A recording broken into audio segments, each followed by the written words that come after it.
on today's wrestling news, the biggest clues yet on Chris Jericho's WWE return. AJ Styles shoots on Vince McMahon's vision for him. Shinsuke Nakamura's potential New Japan return. And is Dominik Mysterio the new Stone Cold Steve Austin? I'm Adam Wilborn. And I'm L.A. Knight. Yeah. This is the after news. Halloween, innit? Right, loads of speculation at the moment on Chris Jericho returning to WWE. And the biggest clues yet have come out that it may well be happening. He has abandoned a trademark application for one of his many AEW gimmicks. In April 2024, we saw him submit an application for the Jericho Vortex. Yep. Don't know why you'd want to own that, but still. But they just issued, the United States Patent and Trademark Office on the 21st of October issued a notice of abandonment for that trademark. Basically, if you don't try and do more stuff with it in, I think, 6 months, it all gets cancelled off. But the real thing that got people talking was the post on social media by Chris Jericho just the other day of him attending the Tampa Bay Lightning and Dallas Stars ice hockey game in Tampa, Florida, alongside a man who he described in the caption as best friends. That's right, I'm talking about Kevin Owens, who's of course involved in my opinion, one of the greatest Chris Jericho characters ever. I loved the list of Jericho. Yeah, absolutely. And their friendship, I think the Festival of Friendship is magnificent. It was one of the few good things that WWE did during that time. Yes, Vince managed to ruin it by the time it got to WrestleMania. I mean, I enjoyed it, that match, but obviously the weird thing of like, oh, we've got to take the title off Owens and put it on Goldberg for that stupid match, and then did they fight for the US title maybe? Yeah. And Vince was very unhappy with all of that. I mean, I, as the devil, was very happy. Obviously. But because everyone else was unhappy. Yeah. That's how devils work. But, Chris Jericho, the strongest sign yet that he could be returning to WWE. Yeah, there's been a lot of rumours going around about this for quite a while. It's that thing where it's going to be the weirdest bookend to like a leaving one of leaving at a Saudi show and coming back potentially at a Saudi show. But yeah, this one feels like it. I mean, the Jericho Vortex is maybe one that he just thought maybe this isn't a good idea to take on. No one said, I'll tell you what I really like is the Jericho Vortex. Yeah, I guess he was just trying to own it so people can't mock him for it. Or he can make money off them mocking him for it. Yeah, either way, I don't know.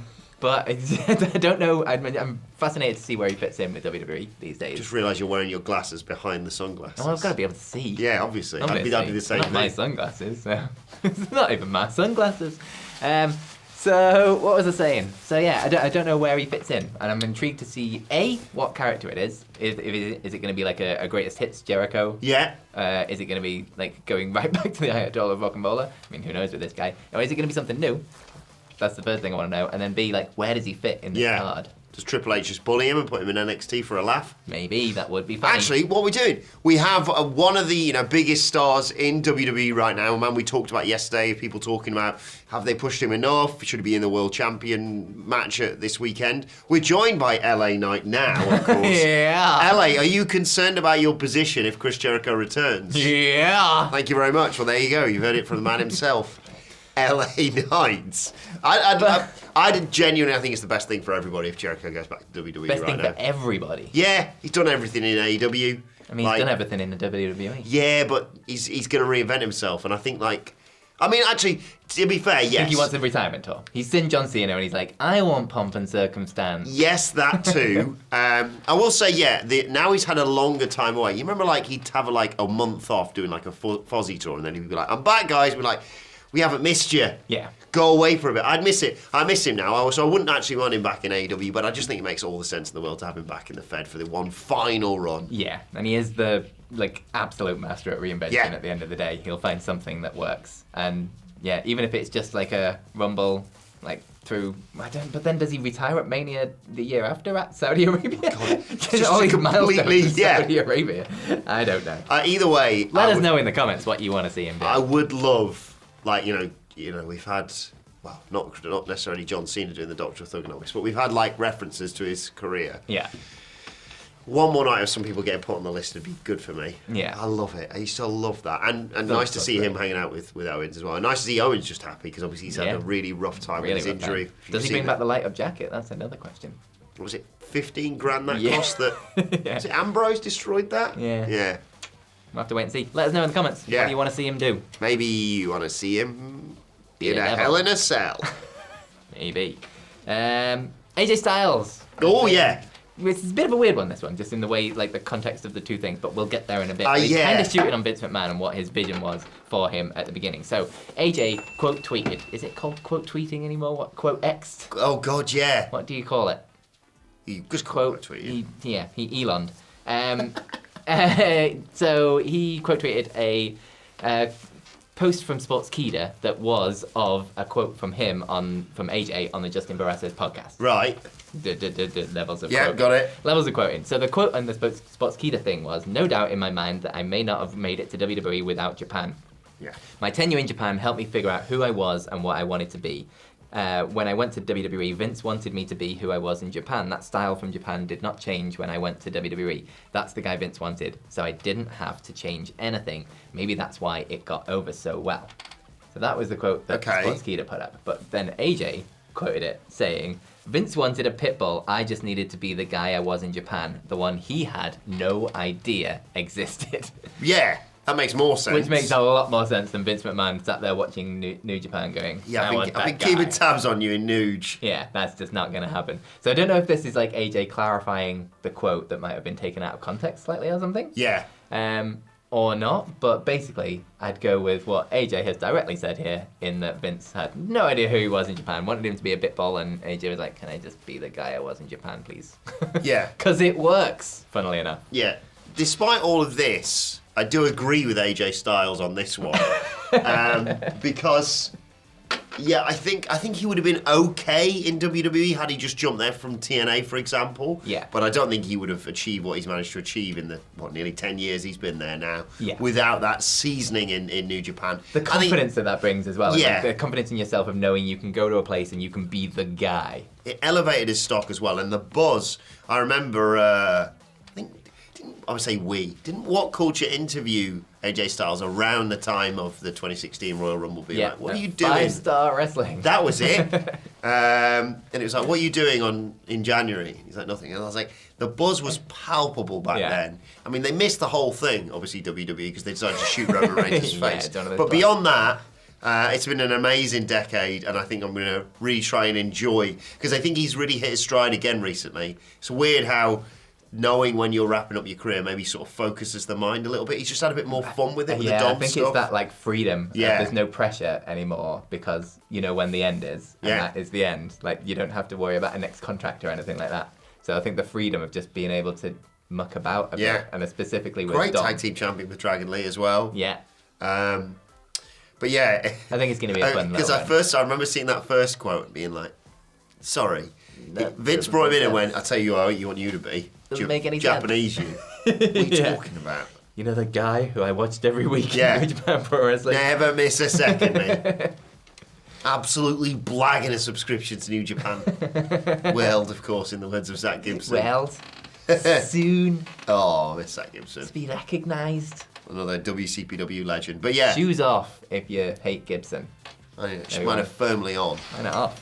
Oh, yours are off, yes. Because I hate Gibson, I guess. And it's Mike Bailey / LA Knight cosplay, of course. Speaking of New Japan, though, obviously loads of discussion about Shinsuke Nakamura popping up back there, and the Wrestle Kingdom event, and all the speculation around Nakamura's old friend in both sense of the word, I think, yes, the New Japan president Hiroshi Tanahashi. Final match at Wrestle Kingdom 20, of course, January 4th, 2026. His opponent is yet to be announced. Shinsuke Nakamura's name has been mentioned, but there are quite a few stumbling blocks, obviously, along the way for getting that done.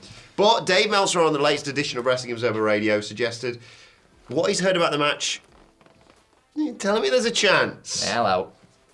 I know the Nakamura name has been mentioned a lot, said Dave. There's a lot of political stuff going on there right now, but I think that some of the key matches, some of the top matches for the Tokyo Dome should be out, if not Sunday, by maybe Tuesday of next week. So maybe we might be lucky enough to have Andrew Pollard report on them on Saturday. If not, we'll obviously bring him as soon as we know them next week. New Japan are hosting the final homecoming event on November 2nd, which is Sunday, of course, in Tanahashi's hometown of Gifu, I'm going to say. Gifu. Apologies if I've mispronounced that. In Japan, which is obviously the final marquee event before Wrestle Kingdom 20. So if you're going to announce stuff, you best do it there. Yep. So hopefully we'll have that clarified. Nakamura, I read recently, it may have just been someone talking bollocks on X, but I'm fairly certain it was a reputable source. Read recently he does have the ability to work outside of WWE. He's done matches in Japan whilst still under this WWE contract, obviously. Yeah. I don't think WWE are as precious about Shinsuke Nakamura as maybe they would have been a few years ago. Obviously, the other issue is obviously New Japan's working relationship with AEW and how that would work. But Meltzer's claimed that AEW President Tony Khan might not be as upset about the idea as some would originally believe. But obviously there was also talk about Sting inducting Lex Luger into the Hall of Fame, and that never really materialised. But I think, I said this before I think about this topic, or maybe something similar. Can we not just do something nice for Tanahashi? Yeah. Like, it's not going to affect anyone's business. No one's not going to wake up tomorrow and realise they've not got a TV deal anymore. It doesn't affect AEW, it doesn't affect WWE. It doesn't even necessarily mean that New Japan's suddenly going to have this huge resurgence because, they've taken a star from over there and worked with his mate for his retirement match. Let's just do something nice. Let's all shake hands and go, let's just do something good. Yeah, absolutely. Personally, I don't see there being that many problems as there may have once been. Yes. For this. Like, Tony Khan's a mark. He's gonna want nice things to happen for Tanahashi's last show, I think. I don't think Shinsuke's going to be working a person that works in AEW by any stretch of the imagination, because that would just be a political minefield. But Shinsuke working a New Japan guy on a show that happens to have AEW guys, I don't think is as much of a problem. The WWE have opened the forbidden door, as they say, especially with TNA, obviously. But they did it with New Japan with the Bullet Club guys. Oh, yeah. Randomly, they were the first people to manage to cross that divide for some reason. Almost went and worked in Noah, of course. Yeah, so they've done it with a bunch of things before. And I think if it's something that Shinsuke wants to be a part of, Tanahashi's last match, obviously it's quite a big thing. Yeah. This version of WWE, I don't see them having as much of a problem with it as they used to. I forgot what I'm doing. Don't give it him! Yeah! Make him wrestle a broom. A broom? Yeah, he'd probably be still class. Yeah, he probably would be still class. But yeah, come on, it's Tanahashi's last match. Let's sort this out. I think we're okay. I think we'll see it. But let us know in the comments who you want to see him face if he was going to be at Wrestle Kingdom.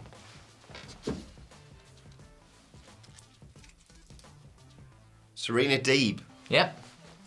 Nailed it. So, last story. Dave Meltzer. We're ending on a good one. We're ending on a good one for the week. He is comparing Dominik Mysterio to Stone Cold Steve Austin. Quite right. Quite right. So his quote was, it's quite meandering because it's on the Wrestling Observer Radio. And this is just how Dave, meandering on the Wrestling Observer Radio? Well, come on. He's got his ducks in a row now, and he's like, here's the statement I want to make, and I'm saying this, and I'm sure not. Straight to the point. So he says, Dominik Mysterio is so over. It's incredible how over he is there. When he comes out, it's so different. The crowd at the AAA show, because they had a sellout and they were loud, they were very loud. Dominik comes out and it's just it's like Stone Cold Steve Austin. So is Dominik Mysterio the next Stone Cold Steve Austin is the big question here. Stone Cold Steve Austin's the next Dominik Mysterio. He wishes he was the next Dominik Mysterio. Look, Dom's awesome. I'm constantly singing his praises. We have been, it's not like a hot take, obviously a lot of people have been for a long, long time. We were lucky enough to be there at the WrestleMania where the room exploded when he won the title. So much so that they were like, get back down. As he's walking up the ramp, like, yay! Get back down there and celebrate with that IC title. Yeah. I think he's amazing, Dominik Mysterio. I've loved watching him develop. The transformation from it's Ray's son, very nice. He's been hit with a few kendo stick shots from Seth. cool. He's tagging with his dad too. He was cool when he got thrown into the ring post by Brock Lesnar. That was quite fun. Yeah, didn't he get yeeted out of the ring at one point as well? But he's come a long way. Yeah, just enjoying the Judgment Day. It's been a complete transformation with the Rhea Ripley stuff, the Liv Morgan stuff. Now the stuff on his own, obviously. Liv Morgan's return is going to be very interesting to see how that plays into it. But he's effectively an Eddie Guerrero babyface, isn't he now? He cheats all the time. Yeah. But people still love him for it. He steals. We talked yesterday about how he's the most, like in terms of odds, he's the strongest favourite going into Saturday Night's main event, a show that features the quarterback Cody Rhodes in action, of course. Like, no one thinks he's dropping that title in that triple threat with Rusev and Penta. And for me, I don't know whether this is the way to go, because it's way off in now September of next year, I think. But I initially said he is perfect for the Money in the Bank briefcase, isn't he? Yeah. But I don't know if I want to even wait that long now. Like, he's going to be a world champion. Late, isn't it? He should be a world champion. Like, if people organically get over the way he has, and like Dave might have got a bit carried away with himself, but it's not that much of a stretch to suggest that, especially in like, Triple A shows in Mexico and what have you. Yeah. Hugely popular star. Even his reactions as a heel, like I know they amped them up a little bit, but they were still there. Yeah. Like those reactions were still there. They just absolutely. turned them up to 11, but they were still there. I think it's going to be a big, big 12 months for Dominik Mysterio. Yeah. Looking forward to it. When did he Stone make up Cold with his dad? Maybe he should work Stone Cold. One more match. Maybe he should come out and say, "That's right. I heard what Dave Meltzer said. I am the next star. I'm better than Stone Cold Steve Dominik Austin." Mysterio. Stone Cold ET. Stone Cold ET. Get him on WWE. Imagine wearing ridiculous costumes though, just to get pops on the internet. Yeah, who would do such a thing? Anyway, let us know your thoughts on everything. Everything. Yep. In the comments, like, share, subscribe. We're going to be doing Wrestle Culture. I don't know what time this is going out, so maybe later on today, but at some point. Soon after this. Yeah. This will be out at like 2. Wrestle Culture will be like an hour after this comes out. Halloween-themed Wrestle Culture coming your way later on today. Spooky. Check out the morning news video here from myself, from LA Knight. Bye. Yeah.